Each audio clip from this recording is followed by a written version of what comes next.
Yuma, Galaganya Jelena Woga, Dara Winona Dara Nunawo.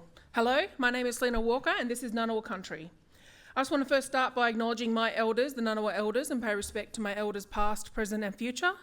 I'd also like to acknowledge a recent passing of my grandmother, Auntie Agnes Shea, who was the most senior Ngunnawal elder here. She was a little old black woman, but she did get around, so I'm sure many of you crossed paths. If you did, you're one of the lucky ones. I'd also like to acknowledge any other Aboriginal and Torres Strait Islander people that are with us this morning. Welcome my brothers, sisters, aunts and uncles, and I'd like to extend that to all of our non-Indigenous friends that have joined us. Welcome. The Ngunnawal community are the traditional custodians of Canberra and the region. You may not be aware that the Ngunnawal nation is made up of several family groups and not just individuals who represent this country. Therefore, as a community, we have an elected body known as the United Ngunnawal Elders Council to represent us, along with the Aboriginal and Torres Strait Islander elected body of the ACT. This is important for you to understand and acknowledge, for our identity is a collective identity.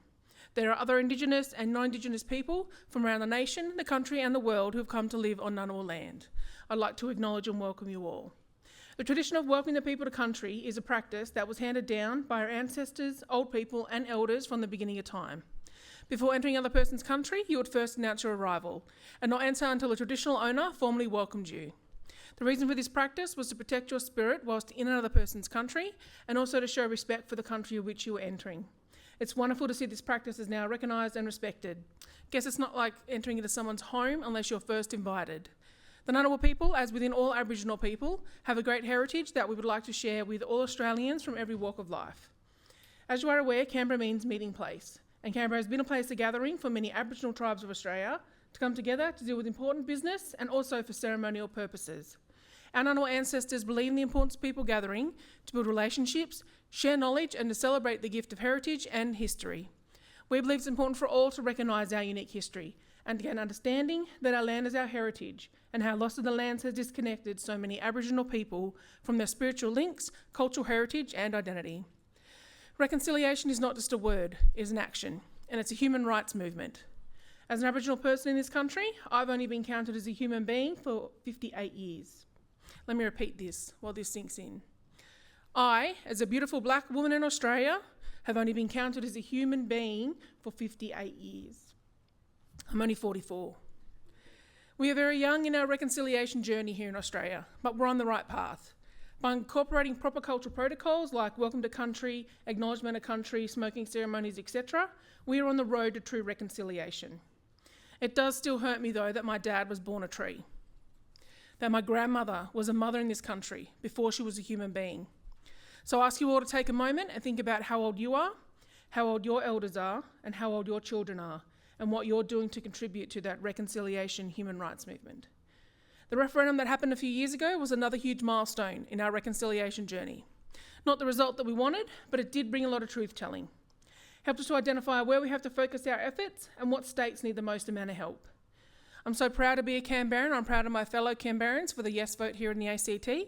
Still a lot of work to be done, but it's a demonstration that the work that my grandmother done towards reconciliation can influence that change that we all want. Remembering that that vote was not a vote for me to be Aboriginal, it was not a vote for me to be a traditional owner, it was a vote to edit a document, and that's what Australia said no to.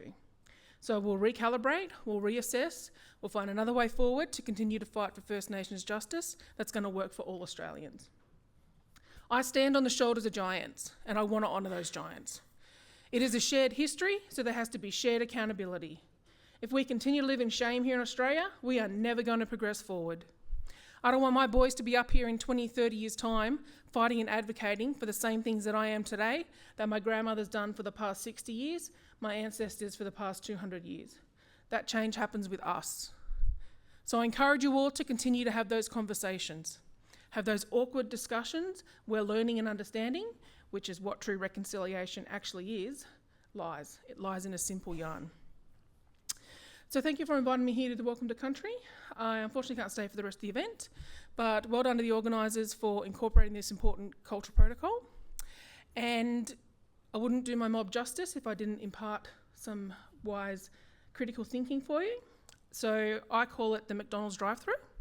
Everyone's been to a McDonald's drive-through? Yep. If you're shaking your head, you're a liar, because everyone's been to a McDonald's drive-through. When you go to McDonald's drive-through, you're presented with two lanes. Two choices, two options. Neither one of them is right or wrong, they're just different but not less. Still the same outcome, still get your Big Mac, your hash brown, coffee, whatever it may be, just two different lanes to get there. Different but not less. Moving forward, I want you to think of one lane as the Aboriginal and Torres Strait Islander way of doing things, and the other lane as the non-Indigenous way of doing things. Different but not less. Be critical of yourself. Are you trying to get those people in that other McDonald's drive-through lane to jump into your lane, or do you need to jump into their lane? There is the third lane that's under construction, but it's still under construction. Because it's the same outcome, just a different way to get there. Every single day, we take different routes to get to the same destination, different ways. Does that make your way better than my way? No, it doesn't. It's just different, but not less. So thank you once again. I'll finish in the words of my people. I just want to say that yous will not remember me for the words that I have said today. Yous will remember me for how I made you feel. We are humans, it's our emotions that make us humans, and it's our emotions that create long-term memories in our brains. That's where the change lies for the future of this country. However I made you feel, that's what you need to carry forward to influence the change that this country needs. So, on behalf of the Ngunnawal people, in the spirit of reconciliation, Yumalandi Yununga Yerabu Yungu, which means you may leave footprints on our land now. Or in other words, welcome to country. Enjoy the event.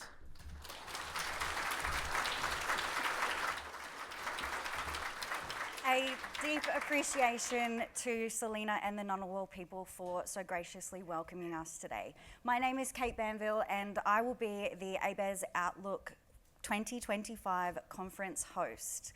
I'd also like to acknowledge all of the First Nations people in the room today and extend that acknowledgement to First Nations people throughout Australia as the traditional custodians of the land. The original stewards of the land, a responsibility I know also held by all of those working across every touch point of the nation's agricultural system as we know it today. A warm welcome also to delegates joining us virtually to hear from the long list of highly regarded speakers for this conference program. It has been designed to address, analyse and interrogate the ever-increasing challenges of food production in an era of increased climate events, a need for resilient supply chains and reliable energy infrastructure, with a backdrop of geopolitical turmoil like never before. To share the federal government's outlook on these issues, please join me in welcoming the Minister for Agriculture, Fisheries and Forestries, the Honourable Julie Collins, MP.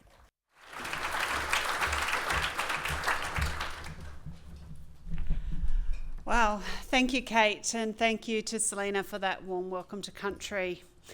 It's thrilling to be here with you today. ABARES, the Australian Bureau of Agricultural and Resource Economics, known as ABARES Outlook Conference. It's been 80 years since ABARES was first established by the Australian Federal Government, but this is my first ABARES conference as your Minister for Agriculture, Fisheries and Forestry, so thank you for having me with you today. I'd also like to recognise ABARES, led by Dr. Jared Greenville, and the critically important role that they play in providing independent data, research, analysis and advice to both government and the broader agricultural industry. Each year, this event provides us with a fantastic opportunity to gather and consider the trends that will shape our industry over the next 12 months. Our nation and our farmers are in an excellent position according to the latest data from ABARES. The data shows that Australian agriculture is continuing to successfully export across a huge range of commodities and across more markets. In some cases, beef and sheep meat especially, it has been a record period of growth. This, combined with new and renewed opportunities in key markets, paints a positive picture overall. This is, of course, a testament to the hard work of Australia's farmers, fishers, foresters, the workers in those industries, and indeed the whole supply chain for ag. Our government is proud to be backing Australian agriculture to succeed. Since coming to government in 2022, we've been delivering for Australian farmers and producers. We've been strengthening biosecurity, boosting the ag workforce, opening up new trade opportunities, improving on-farm climate resilience. The figures being released today show our government's hard work is bearing fruit for Australia's farmers. And these numbers are worth celebrating. Total export values of agricultural products in 2024 were valued at $69.7 billion. Two of our three largest exports were at record levels, with beef valued at $14.1 billion and sheep meat at $5.2 billion. But what is truly noteworthy over the last 12 months is the diversification of our exports. Our beef and sheep meat values have always been among our strongest, and we've long had successful and lucrative relations with the United States, the European Union and Asia. But these past 12 months have seen new markets coming online, big markets easing restrictions on trade and new products finding huge audiences. For example, last year our chickpea volumes were up 1.6 million tonnes. That's a 107% increase. Our export values were $1.7 billion, up 202%. We're sending a huge amount of pulses and grains to India, Bangladesh, Pakistan and Sri Lanka. We've opened up halal meat exports in Malaysia. Our dairy export values rose by 15% in the last year to $3.7 billion. Australia's network of free trade agreements has continued to deliver valuable opportunities for our red meat, our grains, our seafood, our wine, horticulture and other agricultural industries. These include agreements with the United Kingdom and India, and the recently signed trade agreement with the United Arab Emirates, which will help deliver even more market access opportunities when implemented. The central message here is that the world wants our produce, and our government is laser focused on ensuring that we can take advantage of the opportunities as they present. In 2024, our government recorded a total of 83 technical market access achievements. This includes 28 actions to maintain and 7 to restore existing markets worth $2 billion, alongside opening 11 new markets and making 37 improvements to existing access. We've stabilised and we've grown our relationship with our biggest trading partner too. China was Australia's largest single export destination for agriculture, fisheries and forestry products last financial year, worth 24% of our total $17.1 billion. That's up from 21% of our total share in the previous 12 months. This is in no small part to the work we've been doing to open up the flow of trade between our two countries. As a result of our government's deliberate, patient but calibrated approach, the $20 billion worth of trade impediments on Australian exports that we inherited have now been removed. Australian live rock lobster featured on Chinese tables as they celebrated the Lunar New Year for the first time in many years. This is good news for China and great news for our sector. Now, you're probably already aware of what we've done in China or the UAE or the United Kingdom or India, but the past 12 months has been so much more. For example, in 2024, we've improved and modernised export certification for a range of non-prescribed goods to Singapore. We've created new market access for Australian honey and edible apiculture products to be exported to Vietnam, which also received Australian plums in great numbers for the first time. We've improved access through formalising and reducing regulatory burdens for hides and skins exported to Brazil, not to mention access for table grapes to Japan and queen bees to Canada. And under our Australian government's agricultural trade is now the most diversified it has ever been. We now have our nation exporting 70% of our agricultural, fisheries and forestry production to 169 markets globally. We've worked hard to deliver this diversified export opportunities and mending relationships with our key partners. It represents the hard work also, though, of our farmers and producers, but also the hard work of the department. We know that our frontline public servants have been working around the clock to strengthen our trading relationships. Our department and our government, working hand in hand, have helped find these new opportunities for Australian farmers. That's why Labor supports a strong public service. We know that the knowledge and hard work is essential as the government delivers on its commitment to the Australian people, to our farmers and to our ag sector more broadly.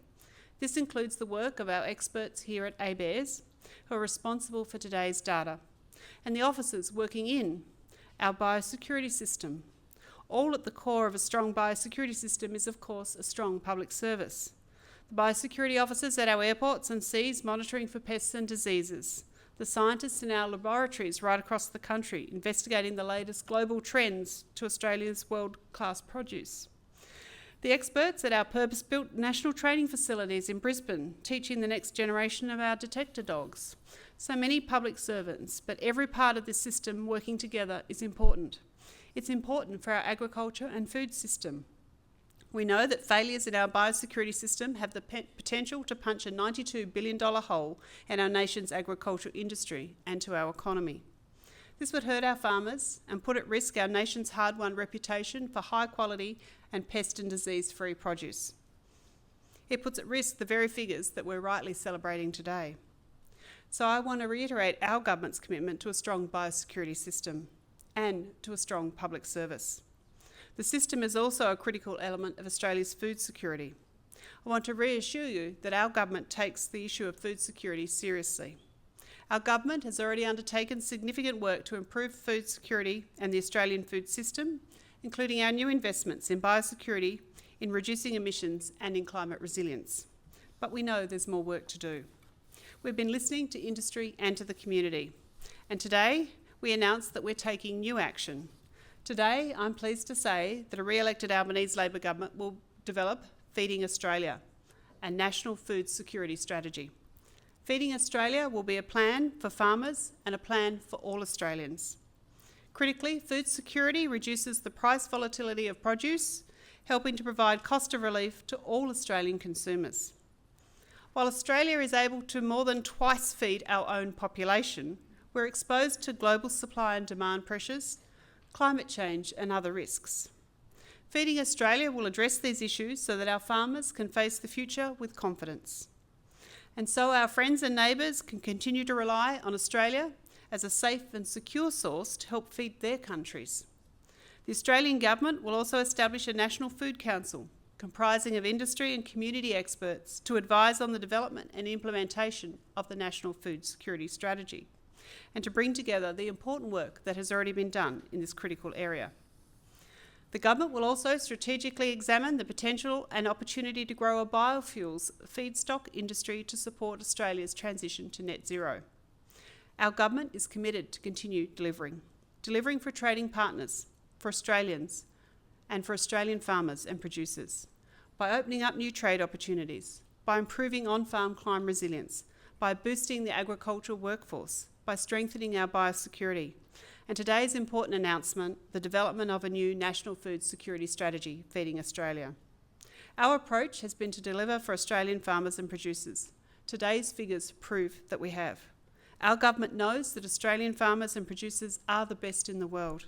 They're smart, they're tough, they're innovative, resilient, and so much more. They're achieving great success right across our vast and varied country, but importantly, around the globe. And our government will always back them to make sure that the success of Australian agriculture continues to grow and grow. Thank you for your time today. It's been great to be here. I hope you have a fantastic outlook over the coming days. Thanks. Minister, before you leave, if we could ask you a question, sticking with that theme of food security, which you touched on there, 2025 marks 5 years of the Australia-India Comprehensive Strategic Partnership, 2 years into implementation of the Australia-India Economic Cooperation and Trade Agreement.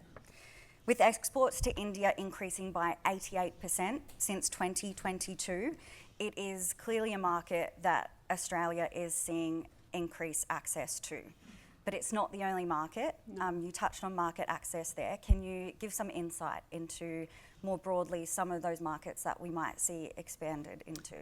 Yeah, thank you for that question. Obviously, our free trade agreement with India and the ratification has seen an increase in produce, as I talked about in my speech, the chickpeas, but also sheep meat and wine and other commodities going into India. But our agricultural trade, as I said, is the most diversified it has ever been, 169 markets globally. What we want to do is to continue to grow the diversification of our trade to make sure that our farmers and our producers have more options Also, of course, in global conditions with climate change and things going on with the geopolitics around the globe, we also are a trusted nation. Our food security and our biosecurity systems are world renowned, which means that there will always be opportunities for our great produce. And what we want to do is work hard with the department, with our officers overseas, to make sure that these opportunities for Australian producers can be grasped, and that indeed we work as quickly as we can to open up these markets.